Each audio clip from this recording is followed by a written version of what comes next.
Welcome back to another episode of the Ops Club podcast. Tom and I are joined today by Kate Moscardini. Kate is the head of people at Dishoom, one of, as we all know, the most admired hospitality businesses in the sector. She has worked across the whole spectrum of the industry, from large corporates like Caesars through to independents and growing chains like Honest Burgers and now Dishoom. So welcome, Kate. Thank you. I guess maybe you've sort of sat there thinking, why have we got a head of people in on a hospitality ops podcast? But I think from my perspective, they are so linked. And I think actually often people teams have got like a really unique perspective on hospitality operations. So yeah, Kate, how do you feel about being invited onto a hospitality ops podcast? Yeah, good. I think I would totally agree with that. I think for definitely the last 5-6 years of my career has been very much like the goal is how do we work closely with ops and how do we bridge that gap? And I think what's become so like prominent in how we work at Dishoom now is that relationship between people and ops, feeling like actually we're kind of one team. And I think that always takes a long time to build, but the results that come out or the relationship and decisions are better from it. I guess before we get into some of that detail, do you want to give us a little potted history of how you got into hospitality? Because you didn't start off in hospitality, right? No, I started off in, I guess, retail, then manufacturing. So I had a stint in blinds, then Caesars, which I think was so hospitality focused, casino, and so guest obsessed. And that's where I guess I became obsessed with the guest side of it and the detail side of it. And it's such an interesting place to start, 'cause I guess the expectations in casinos is higher than anywhere else. So the obsession over guests and customer has to be next to nothing. And the small details or huge details people would go to was just like nothing I'd ever seen before. And I think what I loved about it was it just brought so many diverse people. I just met people there working that I would have never, ever met if I didn't go through that route. So it was almost like actually the customer side of it and guest side of it. But the people I was working with, I felt like I was just inspired by or continually learning or meeting new people. Yeah. I don't know anything about casino, apart from being slightly drunk, losing a load of money or 2 a.m. But I'm quite surprised by the fact that you say that is where you had such a strong guest focus. Because I kind of feel like once the people are in a casino, you're trapped. Tell us a bit more about that. It's so interesting because when I first started, I never understood why casinos hated drunk people coming in. Sure. So it's like, it's just extra money. But then I realised the £5 you're spending on your, I don't know, vodka and coke back in the day is very different than someone next to you that's spending hundreds of thousands of pounds actually gambling. Yes. Yeah, so I think for me, and if you're spending £100,000, like you probably want good food and you want attentive service and you want to be served by someone very nice. Yeah. And I think there's an element of casinos that is that drunk people stumbling in at like midnight, 1 a.m. But most of their business is by people that are coming in repetitively and spending a lot of money. Therefore, their expectations are high, and their expectations are high of food, drink, service. Sure. And then like really high end, I guess they want a completely like specialised experience for them. Guest relations and things like that in casinos, their jobs are... Yeah, it's a different world. And a lot of people that have worked there have been on like cruise ships for loads of years. So they have such, I don't know, fruitful lives in comparison to me. So just meeting people like that and they're just super inspirational. And I think leadership in definitely Caesars was such a huge focus of culture and leadership as well. Yeah. And it was an amazing place to be. Were you working in the UK? Or Yeah. What does Caesars own in the UK? So they have 8 casinos across, or they did at the time, but they weren't called Caesars. So interesting, they had 3 in London. So one was Playboy Club. So they had Playboy bunnies. So that came with a lot of HR challenges. Yeah. Then they had Manchester 235 in Manchester, which is quite well known, and just a few on the outskirts. But they have Empire in Leicester Square as well. That's right. So yeah, that's where your drunk people are stumbling in. Absolutely, yeah. And like the casino in Mayfair is probably, there's no drunk stumbling in, it's like more private members club. Yeah, absolutely. Yeah, and I guess as you're talking about it makes total sense. I'm just talking about my experience. Scumbag experience. Yeah. That's what I thought about casinos before I ever went in, that they wanted my £5 for a drink, and they don't. Exactly. No. You're a consequence of just the masses. I am. And actually, it's all like the sort of top end stuff that's really the detail. How was the shift from retail and manufacturing into hospitality? Did you really like it? Do you know what? I think it felt really natural at the time when I started at casinos. I was doing very much like ER. Yeah. And it was way more complex there because it came with being open 24 hours a day. I guess I mentioned Playboy. It came with the complexity of females wearing Playboy outfits. It came with a lot of mental health issues that are caused by the industry. People are paying crazy amounts of money in front of people. There can be like collusion and things. Yeah. So I guess it was like an elevated version of what I was doing before because it was more ER focused at that point in my career.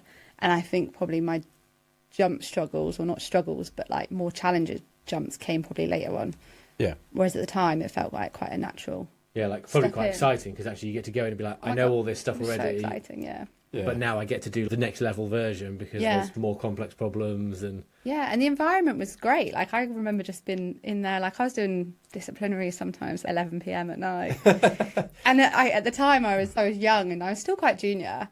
And it was exciting. And then you'd grab dinner with a manager and sit in the restaurant. And there was like an element about it that, it was exciting. It was different. It was new. So Caesar's, I guess I could be wrong, but is an American company? Yeah, it's American. It sounds like it probably had that American hospitality vibe quite strongly. When you start talking about it, it sounded a bit Disney-esque. Yeah, definitely. It was.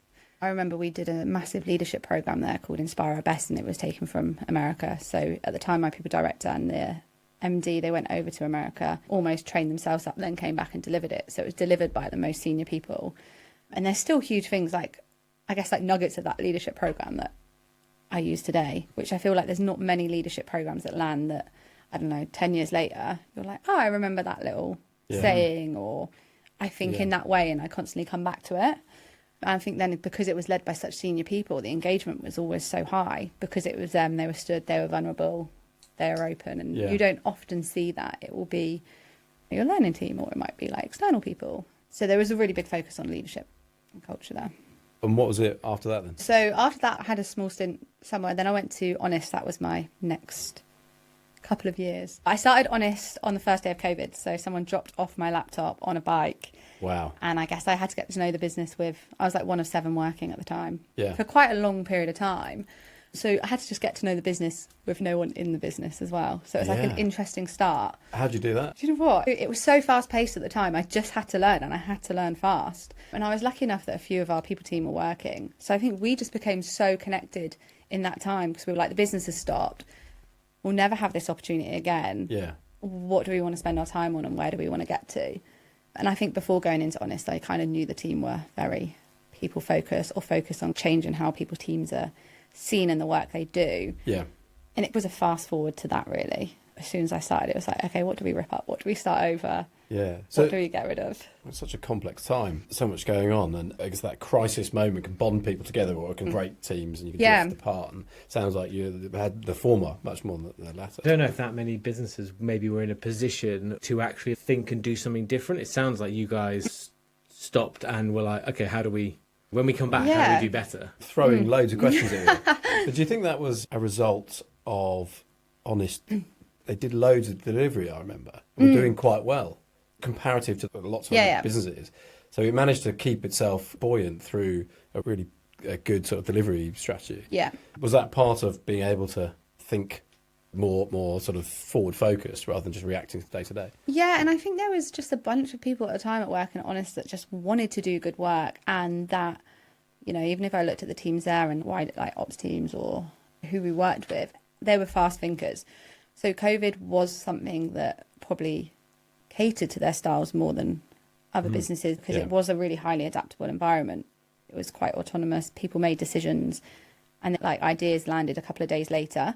So I think it was very much a drive of, okay, here's a problem, what's the solution? Let's just throw a load of things at it and see what sticks. Yeah. How was it coming? Because I guess like most experience before Honest had been like, I assume fairly corporate or definitely larger organisations. Yeah. Coming into Honest, where it feels like there was a lot of freedom. Yeah, I guess I was in those environments, but I was never that person. For me, Honest was almost like, okay, I found a home, because it wasn't corporate and it wasn't super policy driven or process driven. So when I started at Honest, and definitely in the team I was in at the time, we all thought the same, and our goals or how we thought a people team should work and be in a business and partner with ops or partner on what we wanted to do was similar. So I felt like I found my place more than anything else. And I wasn't massively adapting from my style. My style was probably just different to the environments I was in before. Yeah. Are you someone who likes to throw things at the wall? Yeah. And iterate as you go. Yeah, for sure. Versus let's sit and get it perfect and then we'll execute when we go. Yeah, I think by default I am, and I think that's why I definitely talk about my more recent experience. My biggest learning coming from that environment to where I am now was actually, how do I slow down my thinking, be more methodical, because it has greater impact. It's much more intentional, whereas probably the place I was in at the time and where I was, it was COVID, right? So you could throw ideas. There was a lot more freedom. Probably a strength in a way. Forgiveness. There was a lot more forgiveness. So you could just try things because it was completely new to everyone. Yeah, it reset the game. I remember talking to an MD and he said, no one knows anything anymore. But when we came back, no one knew what the numbers were going to be. Yeah.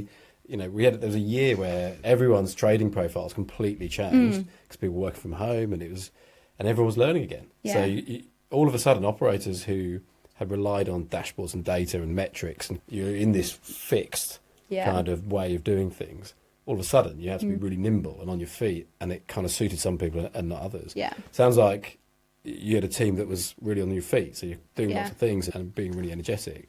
That sounds quite like an ops environment. How was that sort of relationship with the ops guys then as it all came back? Because you must have had to have there were some strong people challenges during COVID. Yeah. How did you work with the ops guys? I think from honest, it was like from day one, we were so close to ops. And I guess I was people ops at the time. I would often not visit restaurants without being with either an ops manager or head of ops who used to look at the restaurant as we walked in and be like, what's wrong with this restaurant? Or let's go into the kitchen, what's wrong? So I think from really early at Honest, ops didn't really have a meeting without people in the room. Yeah. And that was just how we worked. And that was definitely different to how I'd worked previously. And even COVID with the calls every day of what we're going to do today, I was on all those operational calls. Yeah. And I think early on, I didn't have loads of stuff to offer because it was completely new territory for me. But yeah, the relationship was, luckily when I came in, already kind of segmented into the business. And I think sometimes if you're in a central function, whether it's HR, finance, marketing, my experience of those functions, having done briefly on a grad scheme a long time ago, and at various parts of in my career, you have a little bit more time because it's not so immediate. A big part of your day-to-day in ops is reacting to what's coming at you. And obviously that's a big part of HR as well. But you have a little bit more time to think, develop a strategy, and then think, okay, how are we going to execute it? And then go and execute it. Yeah.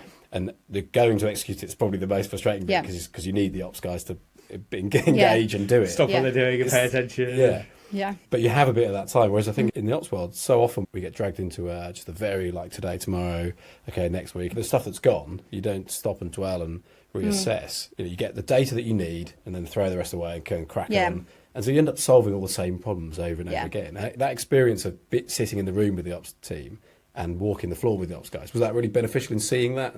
Yeah, it was. I think early on, it was more long-term beneficial because I look at things differently now than I ever did. Whereas at first, I was like, oh, this is an interesting way of working. Whereas it makes complete sense now because I do just think differently because of it. And I think way more, probably less of a people person in how I look at things. And I think how I try and approach conversations is definitely from more operations. Like you said, you're busy. People are not on their laptops.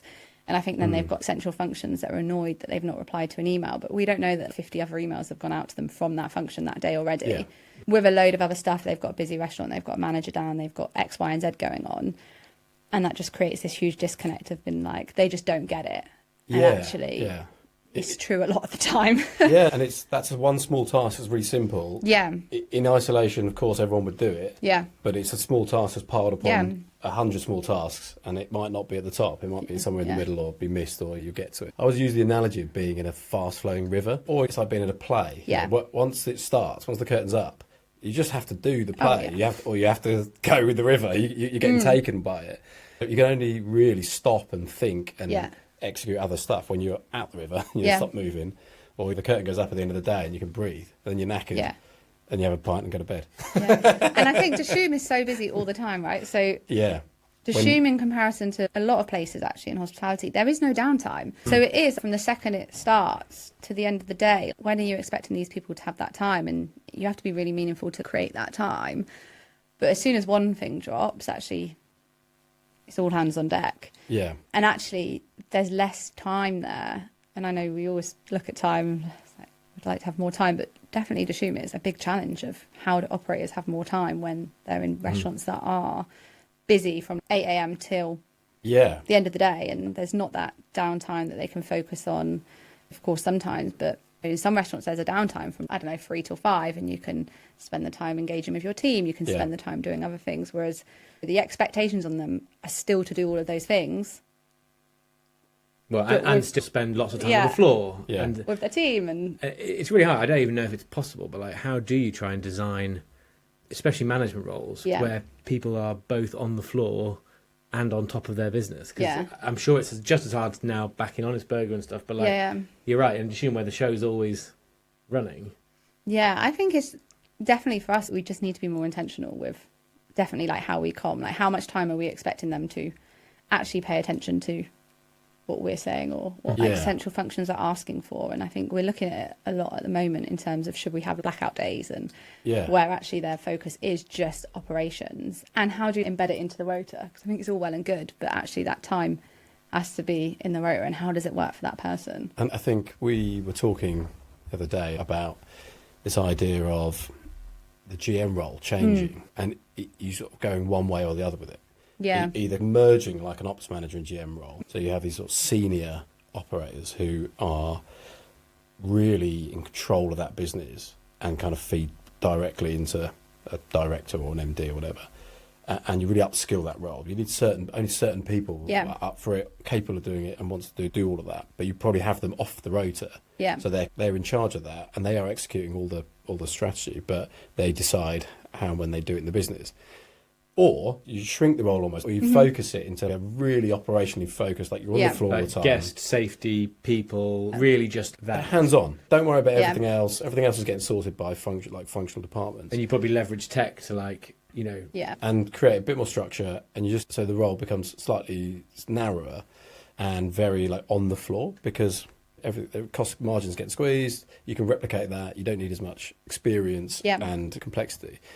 We're seeing it happen in different businesses are doing different ways. There's not one way I think is right, but that does feel like some businesses are really making that choice, but not every business I think is looking at the thing that you just said, which is like, okay, we've only got a certain amount of time. We only going to have a certain amount of things. What's the expectation on what our guys can actually focus on and deliver? Yeah.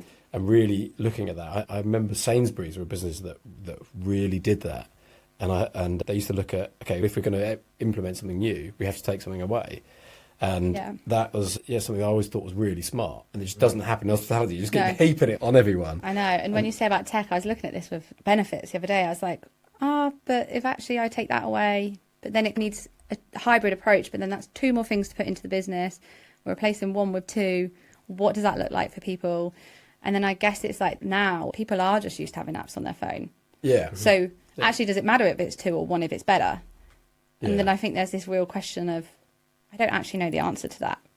But people have 4 apps for their bank or 4 apps for the social media. So if you have 4 apps for, maybe not 4, but something else, and it gives you a better experience, why does it matter? But then there is that, how do we do less but still do more? I think it's really hard to find the answer of which one you do. Yeah. And you can't do both. Well, you can't please everyone, and you can't go and ask 100 people, because you'll get 50 answers one way and 50 answers the other. And this is maybe like finally people having more honest conversations, something we talk about a lot. Part of the world of an ops manager, especially in bigger businesses, is just kind of getting blood out of a stone. There's a strategy that sounds great, and there's a reality on the ground of how people are feeling and what you can get out of certain people and what resource you've got and your experience levels. So you're running hard at just recruiting, training, and just to be able to have a basic platform in order to deliver this lovely strategy.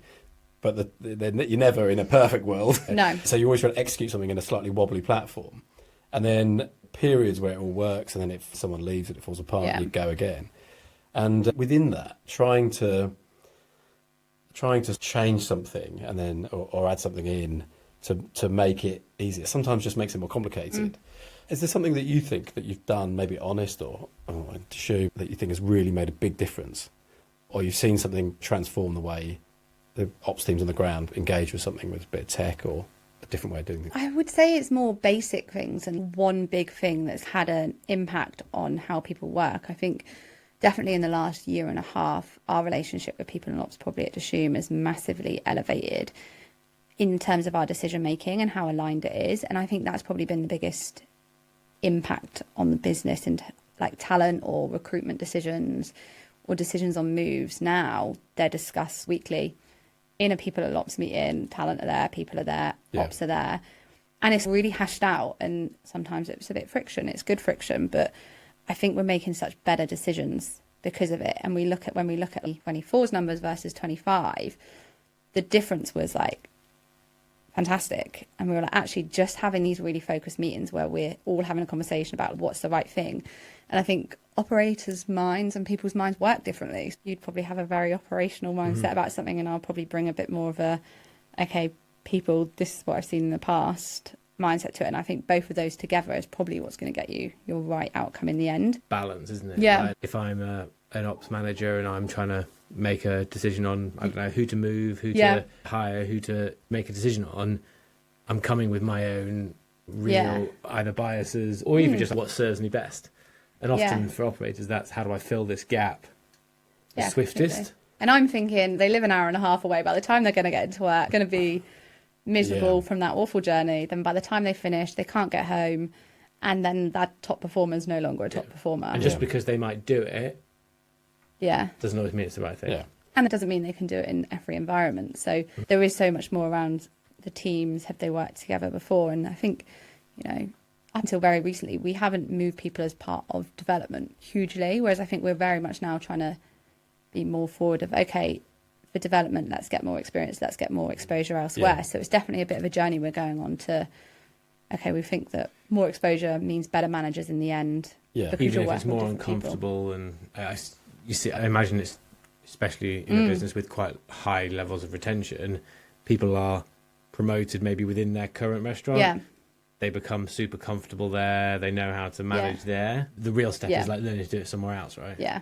And replicating it. So I have a chat with GMs and assistants all the time over the last 15 years. I've had the same conversation of you can get a bit lucky in a site where the site's flying. You've had a really good team for a while. It can be down to you as a GM or your team or whoever. But sometimes you get a set of circumstances and it's a bit easier. Yeah, and sometimes it's really hard and you're doing all the right things and you've got a great team and it's just not competitors open up next door or whatever. Yeah. You just got some really tough comps from last year.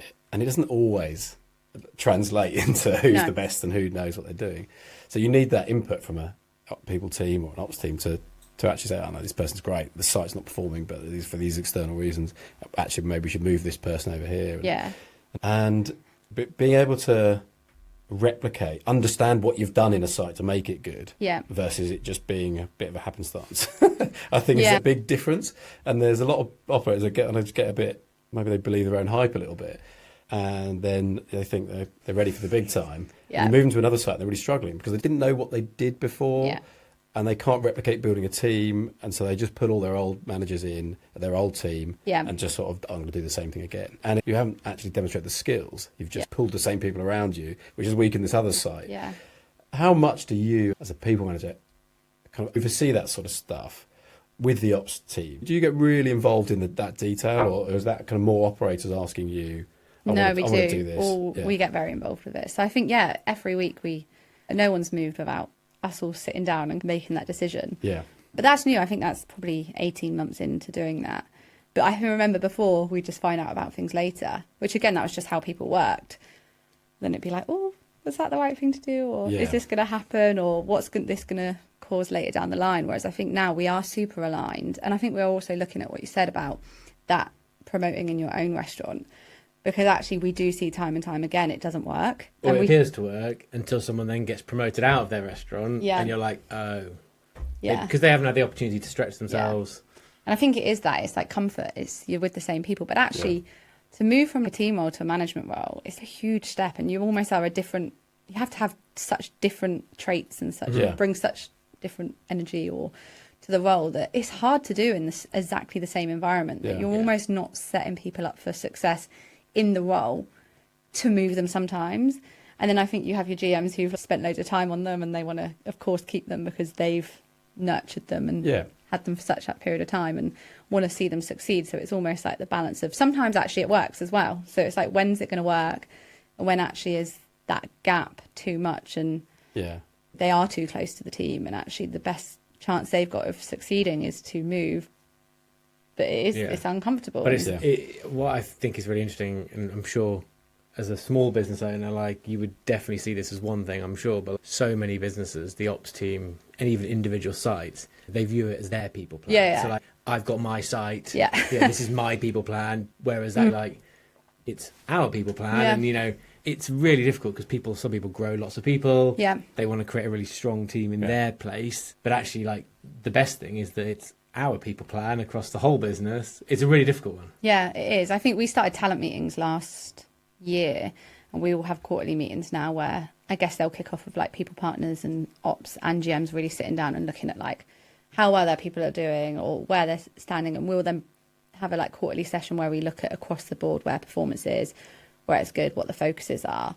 And I think by having those conversations, we are talking about, okay, what really works, what are we struggling with, who needs that extra help, what is that extra help look like. So I think those conversations have become more, okay, people get ops, which helps navigate it. Yeah, that experience that you've had at Honest, do you think that has really helped you then have a level of credibility in those conversations that are now enables sort of hard-headed ops idiots to to listen a bit more and treat it as a collaborative thing? Yeah, I think so. And I definitely feel where I am now, we put so much into, we look at things from a numbers perspective. And I think people partners, I always say part of their role is to move numbers. It's the biggest part of their role, and it should be moving people numbers forward. So I guess we try and talk the same language as them. And we are like really heavily numbers based. So I guess there's like an element of trust of the rhythm of how the people partners work now is probably more similar to ops than has ever been in the past. Yeah. So I think there's an element of credibility from that.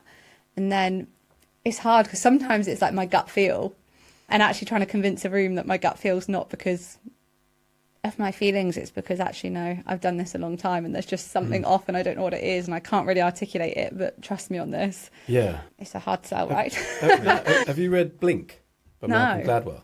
I'm a bit obsessed with it. I read it fairly recently. The idea is that, you build up experience over your life. You can build up expertise in making quick decisions, and your brain reaches the decision before you even consciously know. I always think of it when I'm interviewing someone. I always know if I'm going to offer straight away. It's like, this is going to sound really bad if anyone's about to interview with me.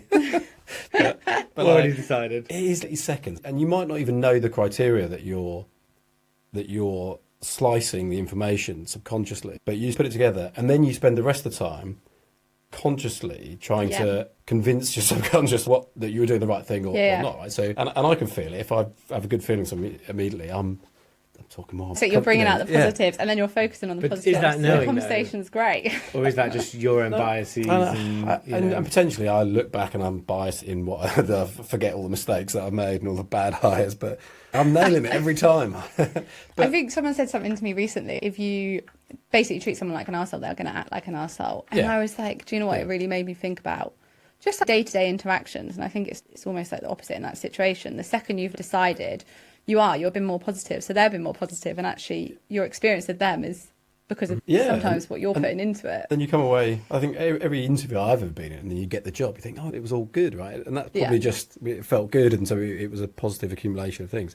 But I guess the point is, your feeling in that room is that's based on tons of experience, right? Of seeing, being in 100 different meetings, seeing hundreds of different people. Yeah. It's not based on your gut, or your gut feel is based on something rather than it's not just a complete whim. It's not I've had a bad night's sleep last night and I'm just trying to be a pain in the arse. Yeah. It is normally something, and it's not often either that I'll be like, it's almost like I've just got to pull this something's wrong card. But I can't quite articulate what it is, and I'm going to try and just mumble my way through. But also, I wonder if that is one of the roles that a people team should play. Sometimes, whether it's to say the uncomfortable thing or pull that card, as you say, of this just needs to be said. Doesn't feel right. Yeah. Because often in those rooms, it's not always easy to say the thing that needs to be said, or I don't know. Do you see that as part of the role? Yeah, 100%. Yeah. And I think probably because of my experience, I find that more comfortable. But I guess with the team, sometimes you have to get used to and learn and build trust. I think it took us a long time to build trust with ops.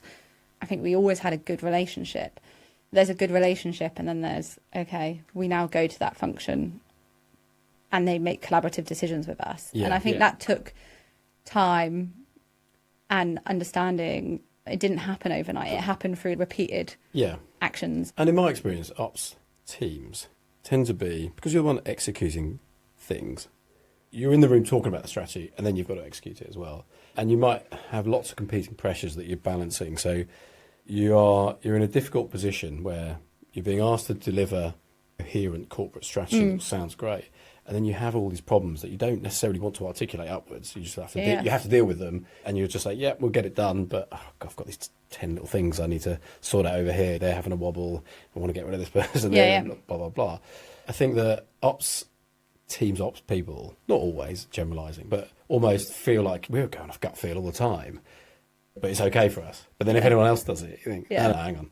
You're not on the ground, you're not close to it. And I think that does feel like it's maybe moving a lot. And the best relationships I've had with people teams or HR teams, whatever terminology you want to use, are the people where, it does feel really collaborative, and you definitely want to run it through each other before you go and do something. It's a partnership thing. And I remember there's a business I worked for, my HR business partner called Sarah, who's like head of HR, and she was absolutely brilliant because she's very ready just to say, okay, I'm going to present you with a problem today, Sarah.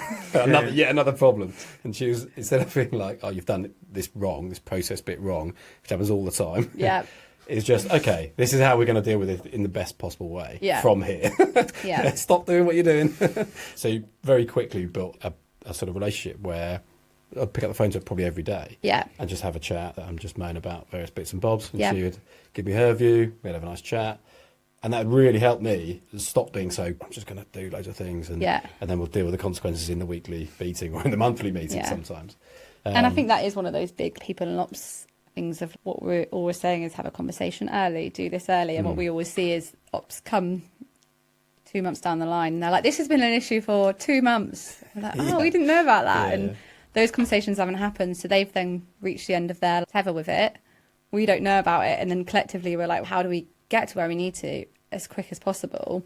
That can cause kind of friction in that relationship, because we're like, well, why didn't you just have a conversation early? And then I'm trying to run a restaurant, or and there is that, what did they say, swallow the frog, eat the frog, eat the frog. Just have the conversation, and we'll have conversations, and it's 2 weeks later and they're like, I've still not had the conversation, but now something else has happened. And I think when you build a good relationship with someone in people, you just do those things naturally a bit more through relationships, and it builds accountability in a positive way, because we've had a conversation about I then want to do it to be accountable to you, not necessarily report to each other or it's going to be a thing, but I think structure is really important. The process, you said now weekly people meetings, that's fairly regular. I guess in my experience, most businesses maybe do it monthly or quarterly, or if they're doing it at all. But I think our weeklies are definitely more reactive. It's, what's who's going leaving, on, who's moving, what's happening, going movers, on. shakers, all that. But all the people partners, they catch up with their GMs weekly.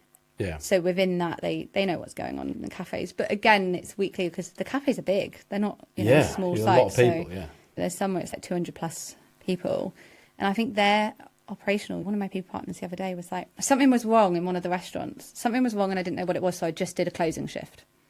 She hadn't worked in hospitality. She just did a close. Yeah. And she told me about it after, I think, or she told me about it on the day. I was like, what are you doing tonight? She was like, I'm doing a close. Okay. She was like, something's going on and I just need to understand what it is. And I think that's it. It's like they talk in numbers and conversation, but then when that doesn't make sense, so go and try and problem solve. Or if something feels off, let's just call everyone that's left in the last 2 months. Can't call everyone that's left in the business, but if something feels off in one site, actually for them, I'm like, how do we get back to basics and just ask the right questions or just adapt? So I think the team do that, and then I think through that, ops, there's more credibility of the team, because it's not, they just come in and tell us. It's no, they come in and they'll get their hands dirty when they need to. Yeah, no, that's huge. Yeah, I think that breaking down that head office. Yeah. And she found out loads. Yeah. It was great, because I think she found out all the stuff that they don't look at because they're so used to looking at it or doing it every day. Ops blindness. So we look at like close downs when you're at the end of the night and you're tired, and we're like, wow, this process is taking, might be 20 minutes, but it's 20 minutes at 1 a.m. You can get your 20 minutes back at 1 a.m. It's like the tube and not getting the tube. Exactly. Or getting the tube versus getting 3 buses. Yeah. And then a safety element comes into it. In the last company I worked for, there's real issues with people getting home safely and all that sort of stuff. You a classic ops response to it is just reacting, going, right, I'll pay for a cab for the next 2 weeks, and then, well, that's not really sorting the problem out. Yeah, and it's not in 2 weeks, picking the GM up and saying, why are you spending so much money on taxis? What's going on? It's because you signed it off, mate. But that's not putting any structure and process in place. So I guess it feels like that's where really effective ops and people teams can work together to almost put a plaster on the immediate issue, then work effectively to then maybe solve a deeper underlying problem. And that's a bit more long term. How much do you share? You said you look at the numbers. I don't know whether you mean like people metrics or sales, labour, stock or waste or whatever. The classic kind of big three numbers that most operators are looking at on a dashboard. It's usually sales and labour is the big thing that's happening every day, every week. How much do you guys monitor that? Because I think ops teams and operators will constantly have a sense of where they are, what's going on, because that's where the pressure is. Yeah. How much do you guys follow that as well and get a sense of so you get a sense of what everyone's feeling? Yeah, I think so. I think we've got our own we've got our main company dashboards, which we'll look at, and then there's almost people dashboards, and it might be around dashboards on rota principles, like where can we see that there's an increase in back-to-back doubles, or do you look at that sort of level of data as well, though? Yeah, well, how it'll work at the moment is people partners will look at it for their individual cafes, and then they have quarterly dashboards, and that will start with manager metrics of stability, really, performance, engagement, and then it will look at team, and then that'll be more like your turnover, but also things like how much are they engaging with benefits, how much are they engaging with our comms platform. I think we've put management at the top because I guess there's that belief that, okay, if our management numbers are good, our team numbers will be good, but that'll be the moment, almost a moment quarterly in the stand to look at, okay, what does the whole quarter look like? And then I think weekly people partners will look at numbers and react more quickly, like operational numbers.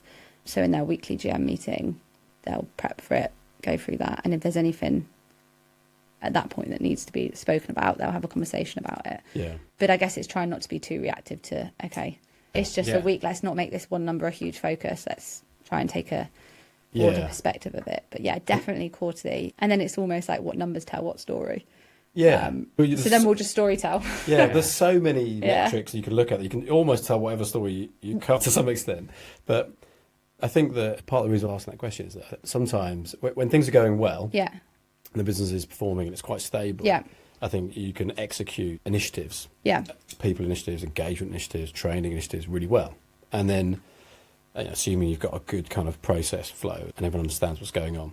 But quite often, if things suddenly get tough in the middle of that, there can be a sharp refocus from operators. And I've seen it a lot where the balloon gets burst really quickly and all ops just run to the fire, put it out, and it kills the momentum of a process.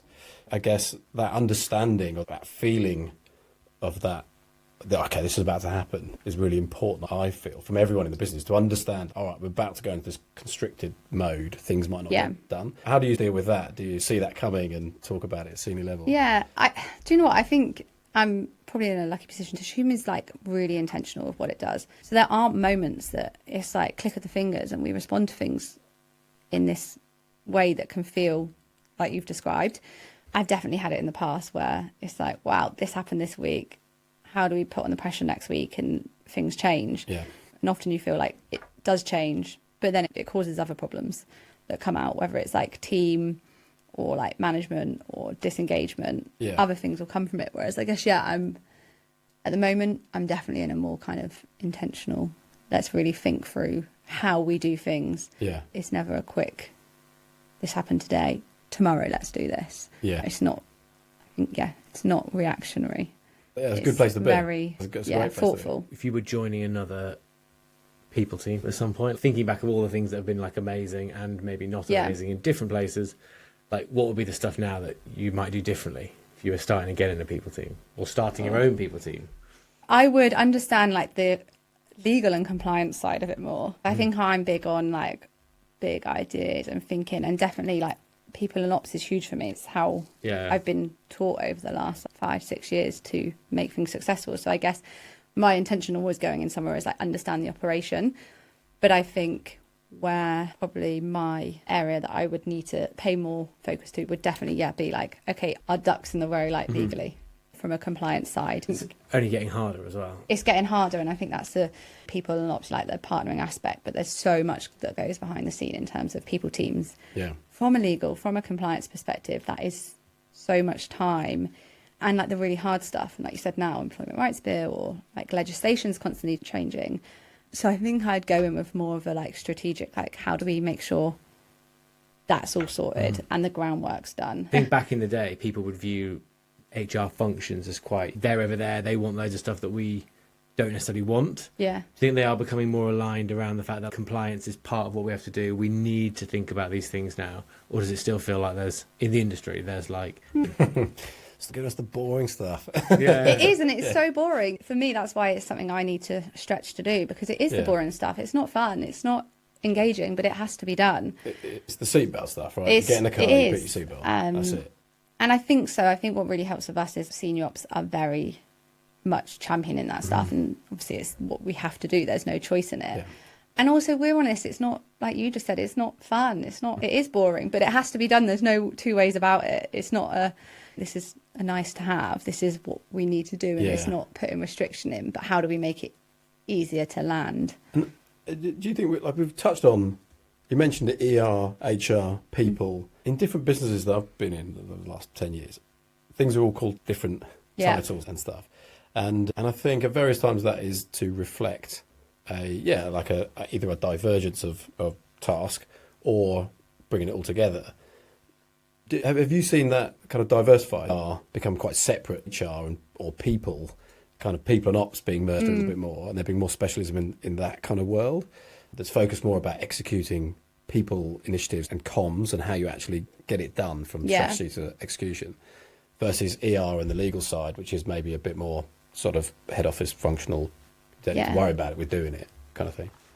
Honestly, I think it depends who your people team are. Sure. I really do. I think you can come in and have loads of different approaches to how you run a people or a HR team. Yeah. For me, like ER's just, you've got to be good at ER. Yeah. But like, you don't want to be famous for being great at ER. You want to be famous for the other stuff that's actually the operational stuff, the business stuff. I always caveat me working in HR. I'm always like, I work in HR, but I'm not one of those HR people. And I hate that I do it. I was just going to say, what do you mean by that? It feels like sometimes HR is like the police of a business. Yeah. And when I look at my role in HR, I'm like, I'm in loads of rooms. I'm being like driving tech decisions and managing big tech projects and stuff that, I don't know, 10 years ago, I would never even think they would fall under HR.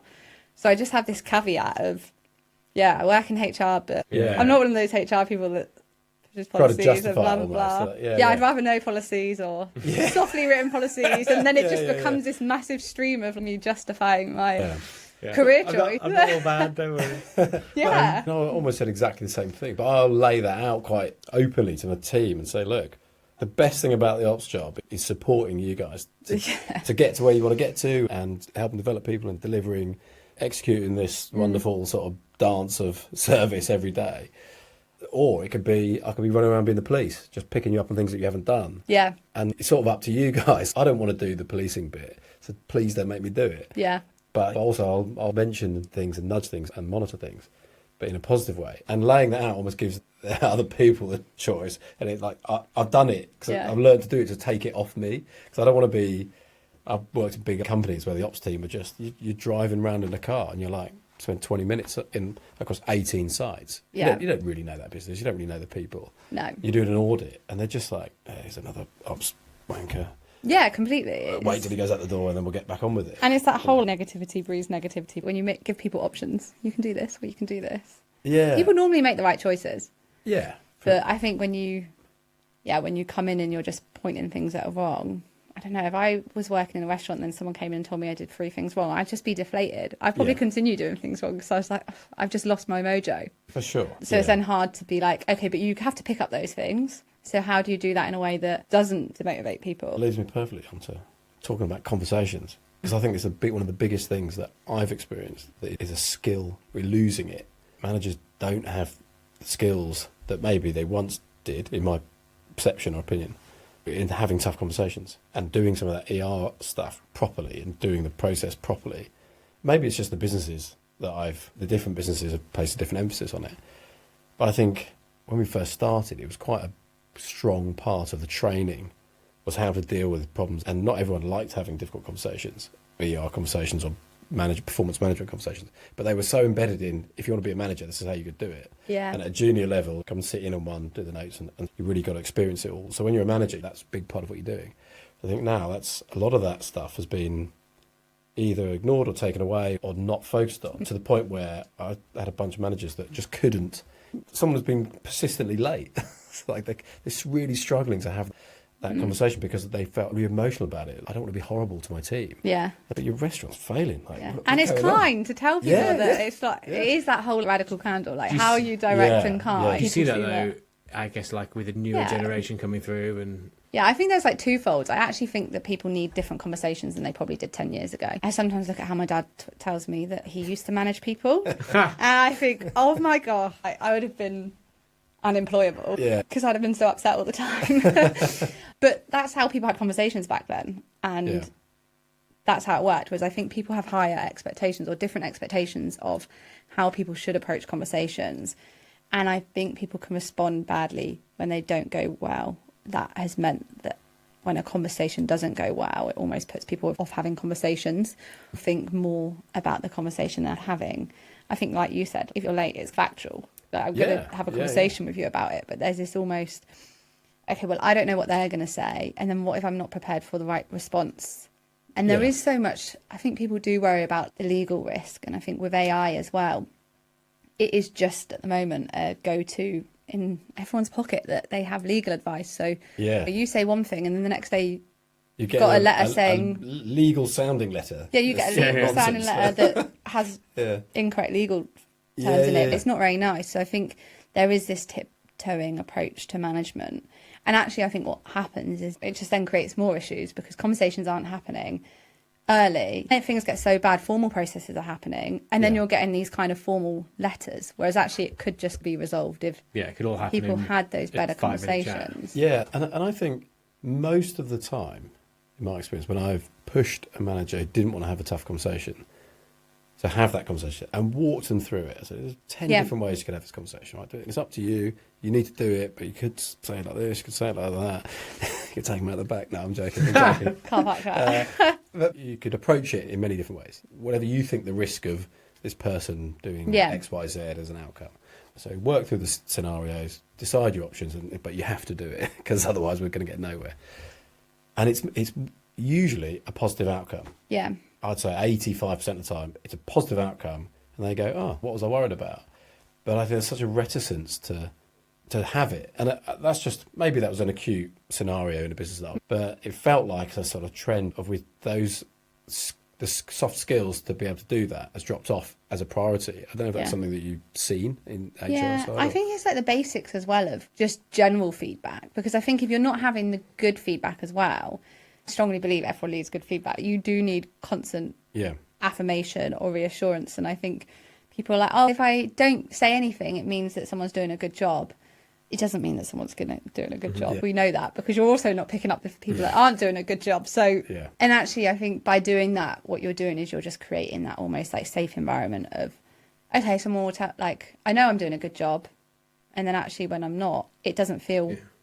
a difficult conversation. Well, I guess you're not training people that they will receive feedback, and feedback is both things that are effectively positive and negative. Like you're not training people for conversations, training them just to do their job until a point at which maybe they're told something's not good. Yeah, and we talk about try chats a lot in the business and try and have, which is our version of conversations, and we try and make sure we have those, and we've got almost sets of questions that, like, how do we almost build trust with people, so that when we need to have those conversations later, they're easier to have. You know the person, so you might know the better way to approach that conversation. But there's work we need to do. We've got a leadership program coming hopefully this year, and a lot of that will be around actually how do you create like a safe environment that people can give feedback, people can speak up to try and solve that.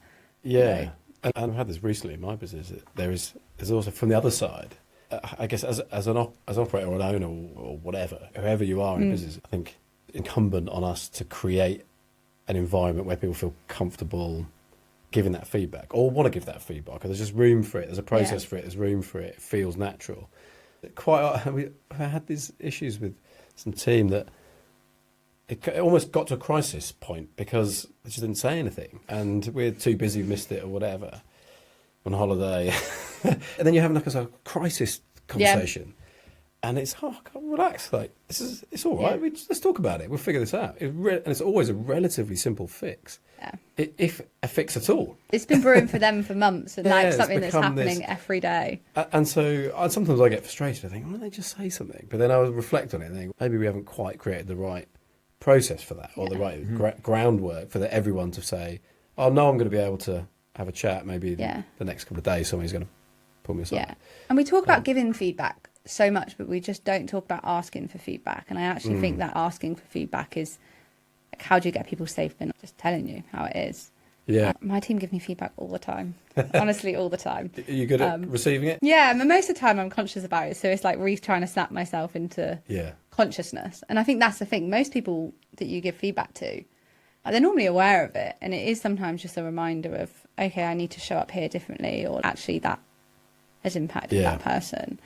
Yeah. So I think it is that giving feedback, but also asking for it. That's super important. Yeah. Yeah, I'm sure most of us don't ask. Yeah, and it's that hierarchical thing. It's like, well, no, my job is giving feedback, but it's also getting it back. I think that the more senior you go, sometimes that can almost get a little bit stilted, because everyone just expects you to be able to sort it out. Like, you don't need it, but you actually still do. Yeah, or you just know what you're doing. You still don't know what you're doing. Yeah, exactly, yeah. We never know what we're doing. Yeah. I haven't got a clue, so people need to tell me. Yeah, and it's funny, we were talking to John, a super experienced guest, and I think with Bruce, when we spoke to him, and Paolo, these guys are tons of experience doing super impressive things, but everyone we've spoken to, it's almost like you get to a point of seniority where you're allowed to say, I don't really know how to solve this, I don't really know what to do, but up until then you're just holding it in, and it's learning for everyone. Definitely for me. I've never known what I'm doing. I'm the same. Still don't. I wanted to talk a bit about tech and maybe AI, but it doesn't have to be AI. But have you found something that's been really positive? And I think particularly in the HR world, people world, it sort of centres around like comms and team apps that move people away from the sort of classic WhatsApp or messages or email, pull things together, and online training, things like that. Yeah. Have you found something to be really helpful or not? I think it's like an ongoing challenge. I always talk about like comms are honest. We ripped out many things. The managers didn't have emails, so they were forced to communicate on our like team comms app, and it was very well thought of. We had an area for like updates. We had an area for things that happened that day, and I think that really helped people go to one place. And you were early doing that, like, because you were doing it.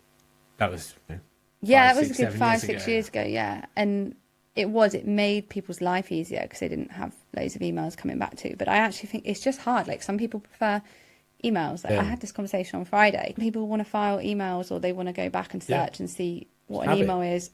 I prefer WhatsApp it. If you need me, do email me and I'll see it. But WhatsApp me and I'll always reply. Yeah. And that's my preferred communication method. It's hard to put everything into one bucket, but you also need to create some kind of structure and culture and all that sort of stuff. Yeah. What tech are you excited about? I just think tech that makes people's lives easier. And definitely coming into Dishoom, when I first came in, I guess we went on a big tech transformation at Honest. We got rid of our people system. We built something from scratch. Everything internally was managed through bots as well, which was great, but came with a stack of challenges as well. Again, especially 6 years ago, one thing now, right? Yeah. But and I remember when I left, my people director was saying to me, you need to understand tech better and that it takes time. So I think I was like ops focused at the time. Yeah. And then we had someone building tech, and I was getting all the ops brief that the tech wasn't working. Yeah. So I'd be like, this isn't working. How long is it going to take? And I was this middleman to tech not been working. So I guess coming into Dishoom, like tech for me, of like, I don't know, the stock system is rubbish. It's like a people problem. If the till takes 20 times longer, like how do I almost make it into a people problem?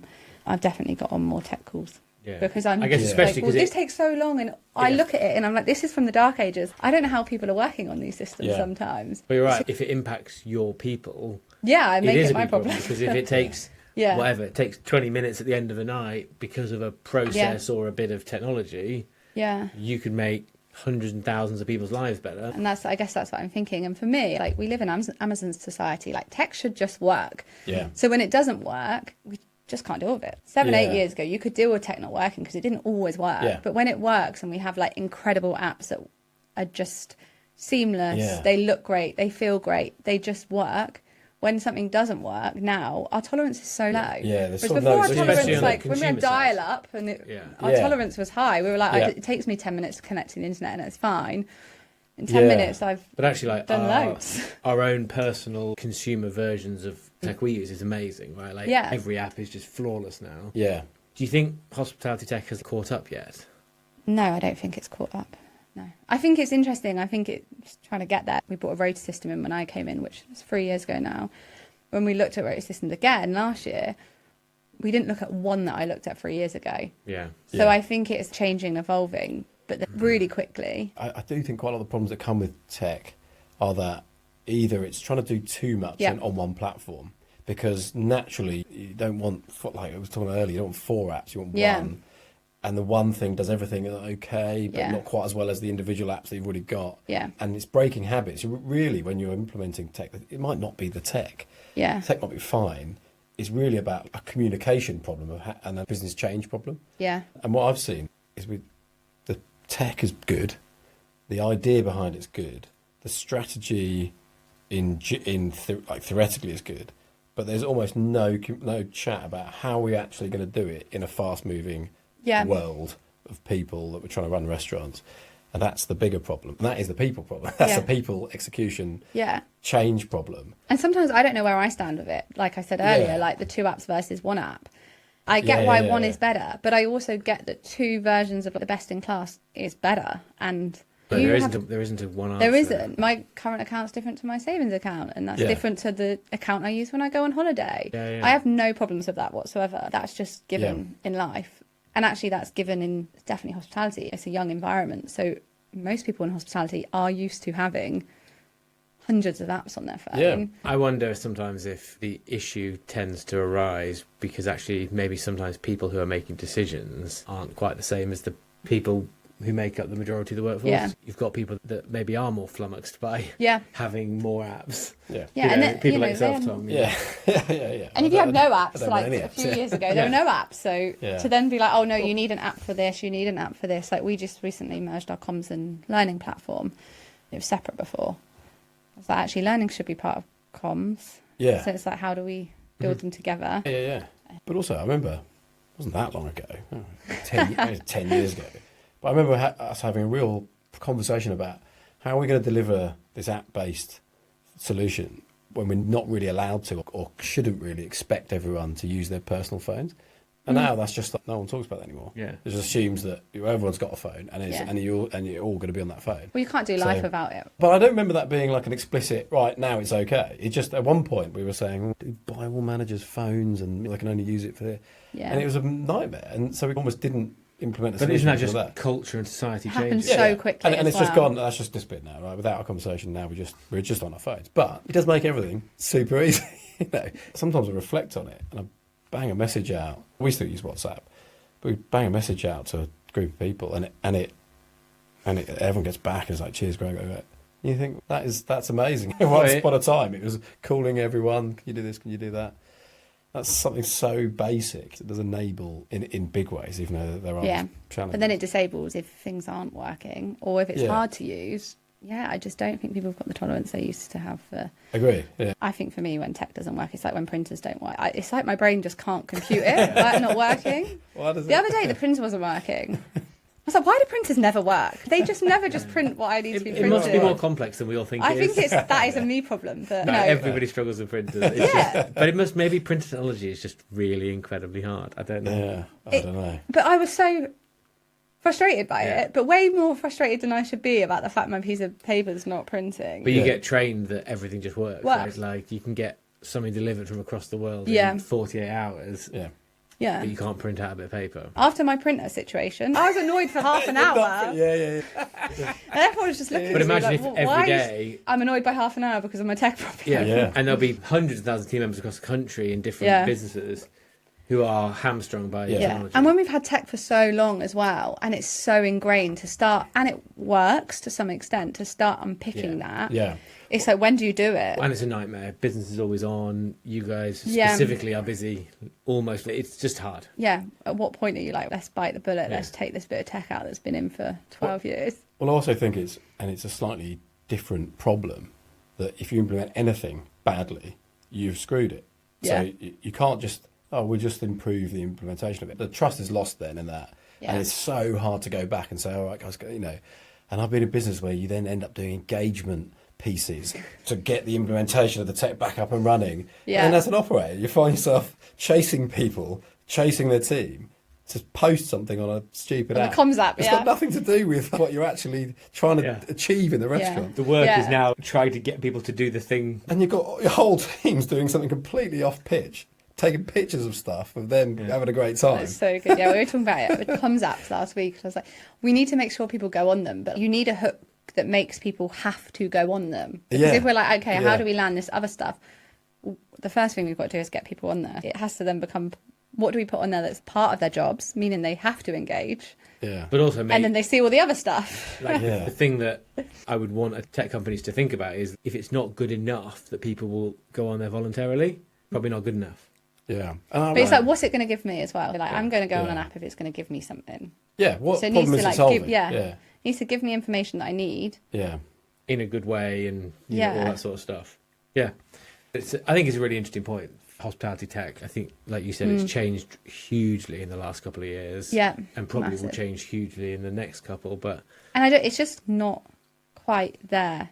So in terms of, sometimes I look at things, I just like want the solution I want, like you said, and I'm like, the solution's not quite there. Yeah. It's not quite ready. Yeah. But there's things that are going to be ready, but which one do I take the punt on? Or do I just wait? And then am I getting behind if I wait? I guess very soon there will be, there's AI systems that you can develop your own apps. Yeah. Like exactly as you want. I mean, it's not very soon, it's here. Well, it's here. Yeah. You build your own website. Yeah. So I think very quickly, unless someone is best in class in terms of what they're offering as a tech package platform, I think companies will just start doing it themselves and figuring out that we can actually build it exactly as we want using this AI platform, and that'll be the next thing everyone needs to look at. Yeah. Which is kind of crazy, but it's the future. Yes. Wow. Wise words. So now I'm going to move on. What is the sort of single thing, multiple things if you want, that you wish that more operators and ops people understood about their people? I think just the amount people actually need, the basic human needs of, like, I guess if you look at how we focus on guest experience and that kind of, the guest comes in and they're unhappy, we obsess over that and we would make sure that their experience is the best it can be. And actually, do we pay that attention to our team and our people? And I think it's like that pre-work of like, how do we know people really well? So it becomes less when that happens. If they come on shift, they're a bit sad. It's not like the 20-minute conversation you need. It's a couple of minutes because you know them really well. You can quickly get underneath the skin. Yeah, it is the simplicity of actually, you should just don't underestimate how much people need just to be okay. I guess it's refocusing that the Danny Meyer principle of you look after your team first, they look after the guest. And that's should be the primary focus of a senior team. Yeah. Look after your team, get them to understand what they need to do, look after them, and they'll deliver. And it's really hard, I think, especially as ops teams, when you have so many metrics and these days, so many platforms and reviews are so important and you get constant guest feedback. I always felt a little bit like I'm not the one front line with the guest. I really feel that guest feedback. But actually what I need to do is look after my team who are copping the pelters, various people. And sometimes they need protection, sometimes they need a kick or push or support, whatever. But that's my job. Yeah. And then that's their job. And I'm not saying I don't want to be accountable for it, because ultimately you're accountable. But it's almost that you can get so focused on that guest stuff, because that's what everyone wants to talk about and be perceived to be focused on the guest. Yeah. It needs to be it's the outcome. Or it should be an outcome. So it's like focused on that. Yeah, there's a reason that situation has happened, and it's not going to be solved by being like, you should be nicer to your guests. Yeah, and sometimes people just need a conversation and they just need to talk it up, and that's all they need. It's not investment or it's not too much. It's just they need to speak for 5 minutes. So it's like, how do we create that space for them? Do you ever see yourself crossing over from people into ops? No, I don't. No, you've never been tempted. I'm pure people. Jump I think. in the river. No, but I do think that relationship for me is so important. So when I look at myself as a people person, I'd very much be like, no, like that people and ops relationship is like a real big focus of my role. And I think whatever role I'd go into in the future, it's like, how would I build that in a business? And I believe that's what the success of a people team is, deeply understanding operations, partnering with them. It's like joint decision making. So I don't think I'd be very good. I did a shift once at Honest, and honestly, it was so bad. I was on the pass and it was awful. And honestly, there was this delivery driver who was so mean to me. He came back to me at the end of the night because he was so horrible to apologise because he'd shouted at me so much. I had no idea what was going on, and I just thought, I can't do this. So I've got a lot of respect. Okay, so you're staying for in operators, people. but I'm gonna stay where I am. And do you think it feels like your sort of love of HR and people and all that stuff is very much related not only to ops but to like the frontline worker side of things? Like you don't. There's a lot of places you can do HR, but actually like being in service of people. Yeah, and I think that's it, and I think that's why I've stayed in hospitality for so long. I'm so passionate about that, because you are impacting hundreds of people that just come to work every day, and actually how do we make that the best place to be? And I think that's probably what I'm passionate about, like seeing the output of those people can either have a good day or they can have a crappy day, and a lot of that will be down to leaders. And then actually there is a lot of influence over, okay, what do we put in, how do we support, how do we develop, how do we grow? And I just think in an industry that wouldn't be as guest focused, the role looks really different. Yeah, we spoke to a guest a long time ago, Natasha, who moved in sort of people and ops, and she moved different departments, but she moved into a people team at some stage and moved into hospitality because she felt like there was a huge opportunity in hospitality because there were loads of problems, basically. So many problems. You know, it's an industry that can get maligned, sometimes rightly so, for being a tough environment for people, looking after its people that well. But then often, actually, when you're inside it, people get really looked after and create incredible friendships and families and all that sort of stuff. What's the thing that you would like to solve, the big problem that you see, or the big thing that you think, we need to nail that, we need to get better at that in general? I think for us, it's more how do we keep growing at a pace where we always say about deepening, not diluting. Yeah. And I think really it's leadership. It's like, how do we continue to bring great managers on board, promote great managers, set up restaurants with great managers in at the same time as not disrupting the rest of the business? Because I think we're like, there's a new opening, we can get loads of internals into that, but then do we always think about, okay, if we're going to take loads of really internal strength out, we're pulling out strength from 5 other restaurants. Yeah. How do we then deal with that? And I think it's the challenge of how do we grow and obsess over what we do. It's really interesting, because we were talking to John previous episode about growing a little bit slower in a business that is growing fast now, but there's been periods of slower growth. Yeah. And that enables them to sort of deepen and almost not have those challenges. But when you're growing at pace and it's a bit relentless, it's a challenge. It's going to be a problem that you have to solve if you want to stay good. Yeah. I think Dishoom is the shining example amongst maybe one or two others that have done it to date, but it's obviously a challenge ongoing. I think we obsess over every opening like it's like the first opening. It's really obsessed over. That's the only way, right? It's the only way to do it. Yeah, and that is different to anything. And also, people stay at Dishoom a long time, so you've almost got the people that learnt all of the stuff from the last opening, or there's so much, like even now, like there's so much we can take from last openings into the new opening, and so much feedback we get that you've got to get better, but you also treat it like it's first. I think Dishoom is, in terms of how it opens its restaurants and probably the success of its restaurants, is because it does obsess over it. It's no different than the third, the fourth, the first. Yeah. Which I think actually, if you look at lots of maybe brands that grow quite a lot and then maybe don't have success in the future, I think that is where maybe those openings just start happening and people do lose a bit of focus and they don't treat them as quite as special every time. When you're on that hamster wheel, though, it's hard to get off and be like, right, how do we stop, look at it? There's a business, well-known business, a little green and diamondy glass, that expanded, they got sold recently, expanded very hard and fast. And like, obviously, don't want to malign anyone that was part of that business, but I had some pretty rough feedback about the environment because the pace was so aggressive. Some people probably loved it, and lots of people probably found it a bit too tough. That can only work on a short-term basis, like but it much. Was every week, it was like, we open another massive site, and here's a massive thing, and just I felt a little bit sick, like reading. I thought something's going to go horribly wrong there, but obviously it hasn't. Someone's bought it for a load of money, so it's all fine. Fine for some people. Not from a people perspective. I guess it depends what you're building, right? And I guess like we Dishoom building much more of a, I don't know, generational business, like huge impact on people overall. So thank you very much. Thank you. Amazing. Thanks.